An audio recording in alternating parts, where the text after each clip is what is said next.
আসসালামু আলাইকুম দর্শক, কেমন আছেন? আশা করি অনেক ভালো আছেন। আপনাদের মাঝে চলে আসলাম আরও একটি নতুন ভিডিও নিয়ে।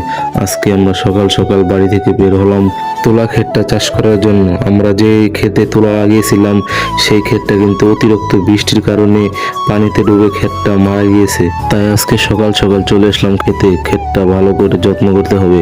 এবার আমরা ক্ষেতে কিন্তু ধান করব, তার জন্য সকাল সকাল চলে আসলাম। আমাদের বাড়ি যেতে যেতে কিন্তু প্রায় বিকেল হয়ে যাবে। এই ক্ষেতে অনেক কাজ রয়েছে। যেহেতু অন্য বছর থেকে এবছর বৃষ্টির পরিমাণটা একটু বেশি, তার জন্য আমরা কলা লাগাতে চেয়েছিলাম, কিন্তু আমরা কলা লাগাইনি। আমরা ধান চাষ করবো এই ক্ষেতে। ধান চাষের পরে অন্য আবাদ করার চিন্তা ভাবনা দিব। সামনে বছর কিন্তু আমরা তুলা লাগাবো ইনশাআল্লাহ। আব্বা কিন্তু আবার ট্রাক্টরওয়ালাকে বুঝিয়ে দিচ্ছিল যে ভালো করে চাষ দেওয়ার জন্য, না হলে মাটিটা না ডাবলে আবার ধান লাগাতে অসুবিধা হবে। এই ক্ষেতে কিন্তু আমরা আবার তুলায় লাগিয়েছিলাম, কিন্তু অতিরিক্ত বৃষ্টির কারণে তুলা গাছগুলো মরে গেছে। তার জন্য আমরা এবার অন্য আবাদ করার প্রস্তুতি নিচ্ছি।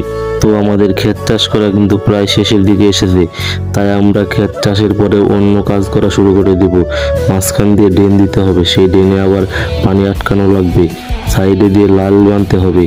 কথা বলতে বলতে কিন্তু প্রায় আমাদের ক্ষেত চাষ করা শেষ। আমি আবার সামনে দিয়ে একটা পাইপ বিছানো ছিল, সেই পাইপটা তুলে দিলাম ট্রাক্টর তোলার জন্য, না হলে কিন্তু পাইপটা ফেটে যাবে। ট্রাক্টর যাওয়ার পরে আবার আমি খেতে মই দিতে শুরু করে দিলাম। মই দেওয়ার পরে অন্য কাজ করতে হবে আবার। তাই আজকের কথা বাড়াবো না, আজকের ভিডিও এ পর্যন্তই। ভালো থাকবেন, সুস্থ থাকবেন, আল্লাহ হাফেজ।